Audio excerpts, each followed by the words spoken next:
Olá, o Estúdio News está no ar e o tema de hoje é a importância da leitura na infância para a construção de novos leitores. E para conversar com a gente, nós recebemos a Cássia Moraes Longo, que é líder das iniciativas de educação da Fundação Abrinq, e a Miriam Codem, PhD em educação e especialista em educação corporativa. Sejam muito bem-vindas. Muito grata, Renata. Muito obrigada pelo convite. Em um país onde grande parte das crianças tem pouco acesso a livros e onde a concorrência com as telas só aumenta, criar o gosto pela leitura virou um desafio para famílias, escolas e para toda a sociedade. Dados da pesquisa Retratos da Leitura no Brasil 2024, realizada pelo Instituto ProLivro em parceria com o IPEC, revelam um cenário preocupante. Apenas 47% da população brasileira com 5 anos ou mais pode ser considerada leitora, o menor índice já registrado desde 2007. Nesse contexto, a Fundação Abrinq atua como uma das principais vozes em defesa dos direitos da infância e da adolescência no Brasil, promovendo ações e programas que ampliam o acesso à leitura, fortalecem a alfabetização e transformam realidades. Cássia, diante de um tema tão urgente, explica para a gente por que criar esse hábito desde cedo faz tanta diferença para o desenvolvimento cognitivo e emocional dos pequenos. Existe uma janela de oportunidades em que o estímulo à leitura tem mais impacto? Sim, criar hábitos para as crianças pequenas, né? E para as crianças no geral, e como para os adolescentes também, criar hábitos de leitura e criar hábitos para rotinas escolares é muito importante desde de pequeno. Então, é a partir das primeiras leituras que as crianças vão entendendo o que é uma narrativa, a diferença de um texto narrativo, por exemplo, de um conto de assombração, de um caos, de uma parlenda. Então, o acesso à leitura, né, e às literaturas, porque a gente fala que ler, né, a gente dá acesso a diversas literaturas. Então, criar hábitos para a leitura é importante, tanto pela plasticidade neural, que a criança vai desenvolvendo, conhecendo novos vocabulários, novas palavras e novos textos. Então, a importância de criar hábitos de leitura, né, de ler imagens, de ler arte, também é muito importante desde a primeira infância. A pesquisa Retratos da Leitura no Brasil mostra também que, apesar da queda no índice geral de leitura, as crianças continuam sendo o grupo etário que mais lê no Brasil. Conforme avançam na idade, os adolescentes e adultos leem cada vez menos por prazer. No ensino médio, 45% dos estudantes afirmam não ler nem mesmo o que é indicado pelos professores. Miriam, por que isso acontece? A gente pode dizer que é resultado da concorrência com as telas? Eu também, para responder, eu quero me apoiar um pouco no que a Cássia trouxe, porque é bastante importante esse aspecto da neuroplasticidade. O que acontece? Se até em torno dos nossos 5 anos, 8 anos, nós não aproveitarmos que o cérebro ele está em formação, ele está em organização, ele pede urgentemente boas experiências, e a leitura, o hábito da leitura é uma boa experiência, assim como brincar, assim como conversar. Se a gente não faz isso na infância, o que acontece? Nós não criamos memórias de longo prazo, nós não juntamos este hábito com a boa emoção dos vínculos, de aprender coisas novas, como a Cássia trouxe. E isso, diante de uma novidade, por exemplo, as telas, todas as novidades que hoje nós temos, as tecnologias onde nós perguntamos algo e essa tecnologia nos traz uma informação, nos traz uma imagem que nós não conhecemos. Isto sim é uma espécie de uma concorrência. A concorrência, ela acontece muito porque nesse período do nascimento até mais ou menos o final da segunda infância, nós não tivemos os estímulos adequados. Ou seja, o cérebro não se formou na arquitetura adequada para esse tipo de aprendizado, para esse tipo de meio de aprendizado, que é a leitura. Então, sim, Renata, a gente pode estar aí perdendo espaço, a leitura pode estar perdendo espaço, mas muito porque, quando mais novos, nós não estimulamos adequadamente as crianças.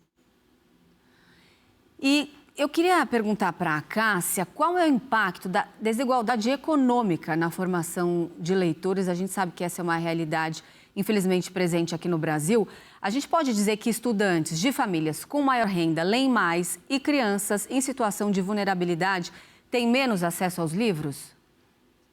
Sim, com toda certeza, né? O livro ainda é um fator que causa uma desigualdade. O livro ele é um acesso, né, caro, né, para famílias que estão em situações onde o livro muitas vezes não chega. Mas temos também meios para que isso aconteça.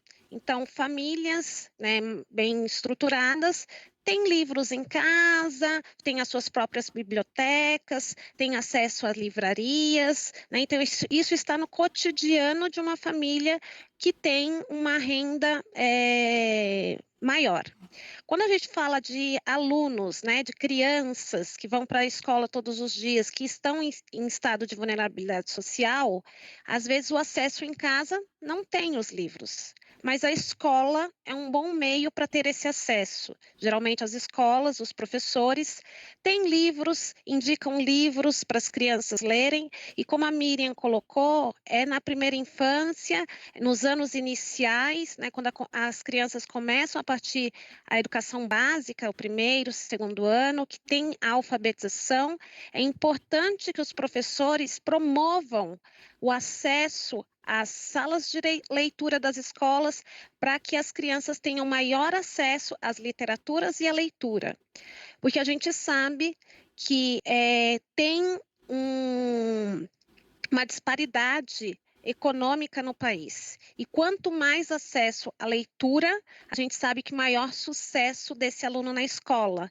Ou seja, o investimento na educação básica, que é a educação infantil, o ensino fundamental e o ensino médio, com acesso às leituras, à literatura, maior sucesso esse estudante pode ter e maior progressão econômica o país pode ter a longo prazo.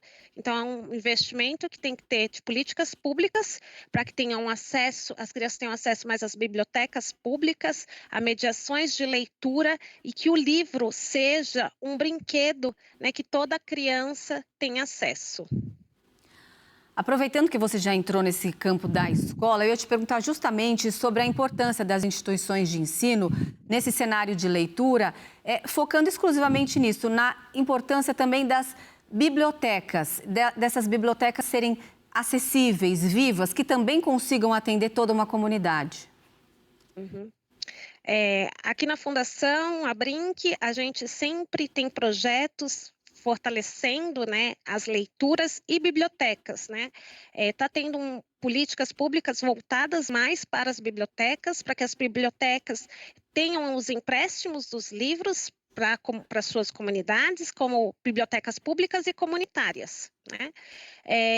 Mas, para além disso, as leituras nas escolas, nas bibliotecas que devem ter, não deve fazer só o empréstimo do livro, e sim o fomento à leitura e à cultura, porque as crianças precisam ter um desenvolvimento integral. Então, a importância de ter bibliotecas que façam atividades com as leituras, que a gente está aqui dizendo de leitura, né? Tem a leitura literária dos textos literários, mas a gente também diz de uma leitura de mundo, porque a criança ela começa a interpretar o mundo através do que ela vê. Então, leituras de obras de artes, leitura dos signos, né? Do proibido estacionar, do proibido fumar, de fazer silêncio em uma biblioteca, porque outras pessoas estão lendo. Então, esses signos também vão ser descobertos nesses espaços. Então, as crianças também terem acesso à cidade e saber onde onde elas podem encontrar livros de acesso público, que não é só dentro da escola, que pode ser numa estação de trem, numa estação de metrô, que tem várias iniciativas que fazem isso. Mas claro que a gente precisa de políticas públicas que apoiem também o fomento à leitura e à cultura, porque ainda temos, pelo Brasil, municípios que não têm bibliotecas públicas. Então, a gente precisa ter uma força maior também de governanças, né, que façam esse direito, porque o direito à leitura é um direito que deve ser garantido para crianças e adolescentes. Pegando justamente esse gancho aqui que a Cássia nos trouxe, Miriam, falando sobre interpretação, eu te pergunto como que a leitura influencia habilidades futuras, como escrita, interpretação de texto, justamente, e o pensamento crítico. O hábito, nós conseguirmos fazer com que, no período da infância, onde nós estamos em formação, onde as crianças estão com o seu cérebro em formação ainda, aquela arquitetura que eu coloquei antes, fará com o quê? Fará com que nós venhamos a desenvolver adultos, ou jovens, adolescentes, adultos, que possam desenvolver habilidades de associação, né? Eu vou usar essa palavra como uma palavra central para nos ajudar com o pensamento crítico, com a interpretação de texto, com outras leituras de contexto e assim em outros exemplos aqui no nosso dia a dia. Por que é tão importante ajudar que as crianças, pelo hábito da leitura, fomentarmos o hábito da leitura? Por quê? Porque essa orientação pensem assim, pensa assim, é um cérebro que nasceu com 100 bilhões de neurônios, que não tem conexões ainda entre si e precisam ser orientados. Então, no momento que a gente organiza bem a leitura, que a gente cria os rituais, que a gente cria o vínculo também com as pessoas, com esses mediadores das leituras, tornando um espaço emocionalmente agradável, o que acontece? Nós direcionamos essa arquitetura, essas conexões cerebrais, e elas ficam registradas como um alicerce, como uma base. Essa base, esse alicerce, fará com que as crianças, ao elas crescerem, a cada ano da idade delas, o que acontecerá? Elas terão mais condições de associações. O mundo que eu estou vendo, o que eu estou sentindo, o que eu estou percebendo, porque também a leitura numa determinada faixa etária da criança, 3 a 5 anos mais ou menos, ajudará essa criança a desenvolver os primeiros alicerces de inteligência emocional, que é base para a inteligência social. Então, aqui, nós temos um conjunto que vai impactar diretamente no pensamento crítico, que vai impactar diretamente na linguagem, que vai impactar diretamente na interpretação do mundo. Então, é muito importante que essa faixa etária das crianças seja bem conduzida, bem orientada, porque nós estaremos aí ajudando essas crianças a criarem as suas conexões, né? E essas conexões serão a primeira rede de interpretação do mundo. Então, é de suma importância, porque é como se nós estivéssemos criando partes já dessas habilidades que serão mais complexificadas, vamos dizer assim, na adolescência, depois na vida do jovem adulto e assim sucessivamente. Olhando por aí, então, Miriam, a gente pode dizer que os livros, eles podem ser ferramentas para apoiar crianças também em momentos difíceis, ajudando no desenvolvimento de empatia, autocontrole e até na resolução de conflitos. Podemos, porque ao as crianças, numa certa idade, principalmente a partir dos 3 anos, elas terem contato com personagens, elas poderem fomentar mais a sua imaginação, a sua criatividade, elas começam a se colocar no lugar do personagem, da personagem. E isso faz com que eu comece a me deslocar de mim mesmo, dos meus próprios sentimentos e me imaginar no lugar daquele personagem, daquela personagem. Então, isso é o princípio da empatia, né? De um dos 3 tipos de empatia, a empatia emocional. É eu saber que posso, mesmo que ainda inconscientemente eu não tenho essa informação, mas eu posso me colocar no lugar de alguém. E isso, sim, são as bases dessa inteligência emocional, dessa melhor relação depois com o mundo, com as pessoas, melhores interações. Né? É uma pessoa que, essa criança, ela saberá com mais facilidade, vamos dizer assim, identificar as suas emoções, porque ela terá feito esse exercício antes. Mesmo que ela não saiba que isso está acontecendo, mas isso estará criando, sim, esse alicerce para o futuro. Tá certo, olha só, o Estúdio News vai para um rápido intervalo e volta já já, não sai daí.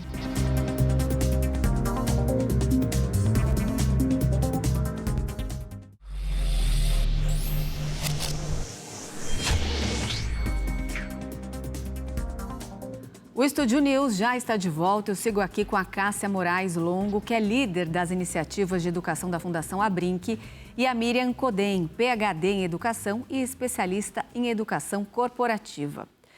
Eu vou perguntar para a Cássia agora quais são os principais obstáculos que as crianças enfrentam para desenvolver o gosto pela leitura.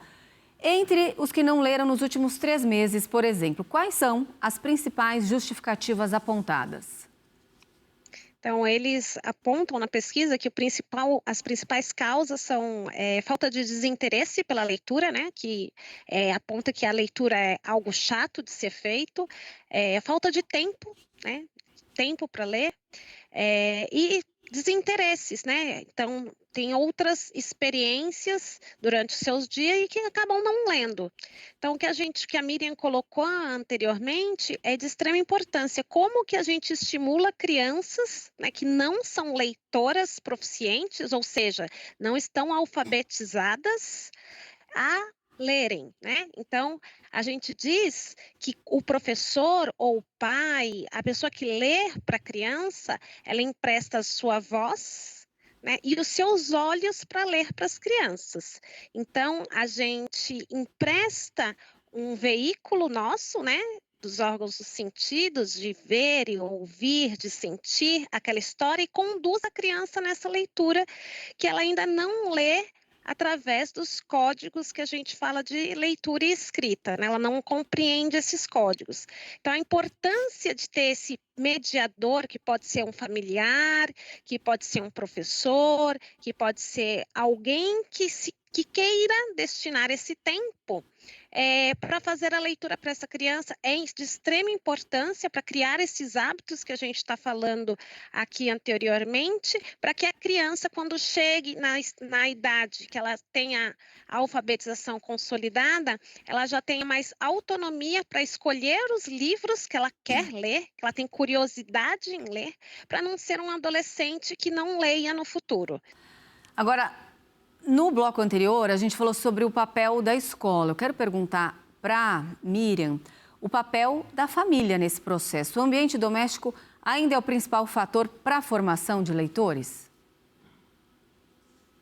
A família, o ambiente familiar, ele é crucial porque a criança, o primeiro vínculo das crianças, o primeiro vínculo afetivo é com os seus cuidadores mais próximos. Esse vínculo, ele também remete à criança nos primeiros anos que ela ainda não consegue fazer por ela própria, né? Ela não tem aquele pensamento crítico para pensar, refletir por ela própria. Ela fará o quê? Ela seguirá o exemplo. Então, os cuidadores, as pessoas mais próximas dessas crianças, eles têm um papel importantíssimo. Por quê? Porque essas crianças tenderão a seguir essas pessoas como primeiros exemplos da vida delas. E isso, por um exemplo, nós falamos um pouquinho antes no primeiro bloco com relação às tecnologias, às telas.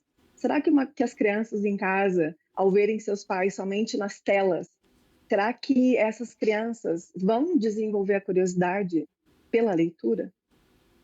Será que elas desenvolverão a linguagem que elas precisariam desenvolver somente pelo contato com as telas? Então, sim, a família, os cuidadores, as cuidadoras, têm um papel muito importante, porque são essas pessoas que criam o primeiro vínculo. E nós, seres humanos, nós criamos os vínculos primeiro emocionais, depois nós vamos cognitivar isto, depois nós vamos pensar a respeito. Então, primeiro é muito afetivo para depois ser cognitivo. Então, sim, é de extrema importância que em casa nós possamos criar esse ambiente, porque ele vai impactar muito, inclusive na vida escolar depois dessas crianças, o futuro acadêmico delas e o futuro também no trabalho.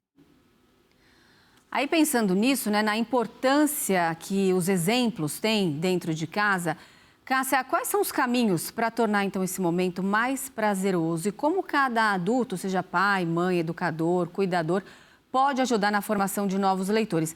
Quais estratégias simples podem transformar a leitura em uma atividade prazerosa e cotidiana? A gente diz que antigamente as pessoas sentavam em rodas e contavam as histórias de antigamente. Os contos, contos de mistérios, contos populares, né? Então, a narrativa, né, de livros que eu já li, os meus livros que marcaram a minha vida, essas leituras de mães que não têm muito acesso a livros, né, e que podem fazer uma atividade com as próprias crianças, com seus filhos, é contar essas histórias, porque a narrativa contada, o conto oral, a gente fala, também é um tipo de leitura de memória que se faz, que a criança também pode repetir, né, como trava-línguas, como cantigas de rodas, como as brincadeiras, né, que tem populares, podem ser feitas com as crianças para que elas conheçam esses tipos de leitura, contos orais, porque os contos orais, vamos dizer, né, começo, meio e fim, e as crianças vão ter a iniciativa, as primeiras iniciativas disso que a Miriam falou anteriormente, que é ter conexões afetivas, depois as conexões cognitivas, e elas vão criando memórias sobre essas histórias que são contadas em casas, depois contadas as literaturas, né, de boa qualidade são conhecidas no ambiente escolar, majoritariamente, porque na escola tem um currículo que deve ser seguido, né, tem o currículo, a base nacional comum curricular que deve ser estudada nacionalmente. Então, tudo começa com pequenas atitudes, com pequenos hábitos. Então, os contos orais, as brincadeiras tradicionais, como corre com tia na casa da tia, parlendas, né? Hoje é domingo, pede cachimbo, todas esses contos tradicionais, contos populares, né? Então, quem nunca ouviu falar da loira do banheiro na sua escola, que tinha a loira, como que era essa loira? Que história que é essa que ronda as escolas, né? Os contos de mistério. Então, antigamente os avós, os bisavós contavam, sentavam em roda e contavam essas histórias para as crianças. Hoje, as famílias, né, que não têm acesso a grandes literaturas, podem fazer os recontos orais e depois as crianças que tiverem acesso, pegarem o livro e deixar a criança inventar, ela folhear o livro e fingir que está lendo, porque a gente fala que é ler sem saber ler. Mas ter o acesso ao livro, a curiosidade, saber o que está naquelas imagens, a criança já começa a fazer uma que a gente chama de leitura antecipada. Ela olha as imagens e ela faz uma oralização daquilo que ela imagina que está naquele texto. Isso também é um tipo de leitura. Então, a gente apoia todos os tipos de leitura que se tenha. Claro que tem as leituras que são indicadas por faixa etária, porque às vezes eu dar um livro difícil para uma criança de 4 ou 5 anos, ela não vai se interessar por aquele livro. Então, hoje em dia, né, tem já as indicações literárias, nos livros geralmente tem o recorte por faixa etária, mas também a gente também aí hoje, com acesso maior às tecnologias, a gente tem as inteligências artificiais que se você joga num site, ela te indica já qual é a faixa etária. Então a gente apoia que o livro tem que estar de acesso às crianças, mesmo para as crianças que não sabem ler, que elas vão saber ler, né, sem saber ler, que a gente diz, do jeito delas, da maneira delas, e que isso deve ser respeitado. Não dizer que está certo, que está errado como ela está lendo, mas sim apoiar ela nesse momento da leitura, incentivar, e se ela dizer que se ela leu bem, você dizer que sim, que ela está aprendendo, que um dia ela vai ler realmente as palavras, mas que ler do jeito que ela está lendo está muito bom, para que a criança se sinta fortalecida e empoderada a pegar outros livros e ter acesso a novas iniciativas de leitura. Eu quero perguntar para a Miriam como escolher os livros adequados para cada idade ou fase de desenvolvimento da criança. Existem gêneros que são mais indicados a determinadas faixas etárias? A gente consegue identificar essa dificuldade em muitas famílias que não tiveram acesso a livros, que não tiveram essa vivência da leitura e agora estão ali se esforçando para oferecer isso aos filhos. Como conseguir identificar qual gênero é mais indicado a determinada idade? Renata, agora também vou me apoiar um pouco do que a Cássia estava trazendo. Hoje tem muita informação com relação a isso. Então, vamos pensar que os pais que tiverem alguma dúvida, os cuidadores, as cuidadoras que tiveram alguma dúvida, podem se apoiar, fazer uma busca, e eles terão essa informação. E eu gostaria aqui de reforçar a importância de que a escolha dessas ferramentas, né, que o livro ele acaba sendo uma ferramenta de desenvolvimento para essa criança que vai se transformar nos nossos adultos, né, vai se transformar em nós, que a gente prestasse atenção nas faixas etárias. Então, por exemplo, uma faixa etária de 0 a 2 anos. Esse bebê, ele está desenvolvendo a parte sensorial dele, a parte motora dele. Então, a gente precisa, por exemplo, optar por gêneros, formatos que ele possa tocar. Ele, por exemplo, ele precisa ou escutar, pode ser alguma coisa que tenha som, aqueles livros de banho, por exemplo, que a criança leva para o banho, pode ser o livro de panos, né? Tudo aquilo que tenha texturas diferentes. Por quê? Porque essa é a faixa etária do aprendizado. O aprendizado é para desenvolvimento motor. Então, ele precisa de algo que ele possa sentir no corpo, né? Então, texturas diferentes. Pode ser que tenha texto ou nenhum texto, né? Pode ser que tenha alguma historinha muito simples, porque daí também já vai escutando se alguém está contando aquela história para essa criança, já escuta, já tem esse som também da voz da pessoa. Então, aqui, nessa primeira faixa etária de 0 a 2 anos, a gente optar por livros que sejam de texturas diversas, não precisando nos preocupar muito com a quantidade de texto, né? Quando a gente vai para 3 a 5 anos de idade, o que acontece aqui? Aqui a gente já começa nós temos aqui uma maior mielinização neural, vamos dizer assim. O que a criança tende a fazer aqui? Ela tende a querer repetir as coisas. Então, é aquela criança que diz assim, conta de novo, fala de novo, né?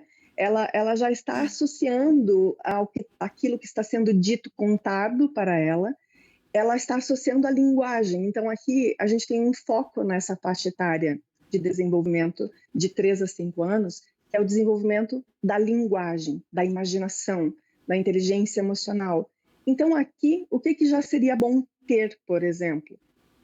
Livros que tragam ilustrações. Acho que a Cássia comentou, numa das questões que ela trouxe, os contos de fada, né? As histórias rimadas, os livros interativos, é nessa faixa etária aqui de 3 a 5 anos de idade. Por quê? Porque aqui o nosso cérebro, o cérebro da criança, estará se desenvolvendo para as habilidades mais de inteligência emocional, dos vínculos, né? Aqui na perspectiva de mais reconhecer já o outro, a outra, da imaginação e da linguagem. E indo só um pouquinho mais à frente, na idade aqui que vem subsequente, de 6 a 8 anos, aqui a criança ela terá já uma autonomia de leitura, né? Então significa o quê? Que ela vai começar a sua interpretação, a sua exploração na leitura, mas de uma forma mais autônoma. Então, aqui seria importante que já tenhamos livros que tendenciem mais já a uma alfabetização, né? Narrativas, mas narrativas talvez mais curtas. Aqui pode ter uma escolha dos quadrinhos, das histórias em quadrinhos. Características que já tenham frases mais simples, letras um pouco maiores, ilustrações, os espaços entre as frases um pouco maiores também. Isso vai facilitar esse cérebro que ainda está em formação. O nosso cérebro, até em torno ali dos nossos 5 a 6 anos de idade, ele vai se formar 90%. 90% do cérebro que nós temos hoje, adultos, se formou entre 5 e 6 anos. E todas essas etapas, né, que nós estamos falando aqui, 0 a 2 anos, 3 a 5 anos, e aqui tem umas variações, tem pessoas que falam 2 a 6 anos, né, estudos, mas mais ou menos aqui nessa média. Então, é muito importante que todas as intervenções que nós façamos, elas corroborem, elas compreendam, entendam, elas considerem as fases do desenvolvimento cerebral. Por quê? Porque aqui nós estamos, de novo quero reforçar, finalizando qual vai ser a arquitetura base dessa criança que levará isso para a vida adulta. Então, aqui, rapidamente, alguns exemplos do que poderia ser feito a cada idade. Tá, joia, muito bem explicado. Nós não temos mais tempo. Cássia, quer deixar uma mensagem final aqui, que nosso tempo está estourado? Queria dizer que num país que a gente ainda tem muito analfabetismo funcional, investir na leitura, não só ler por ler, mas ler para compreender, é uma urgência necessária e que precisa do incentivo do poder público e de toda a sociedade civil para que incentive, para que as nossas crianças leiam criticamente e sejam pessoas muito reflexivas para um futuro que garanta os seus direitos de aprendizagem. Sem dúvida, a educação é a base para a vida, né? A base de tudo, e os livros com certeza estão inseridos nisso. Olha, muito obrigada pela presença, pela participação de vocês duas aqui conosco. Até uma próxima. Muito grata, Renata. Muito obrigada.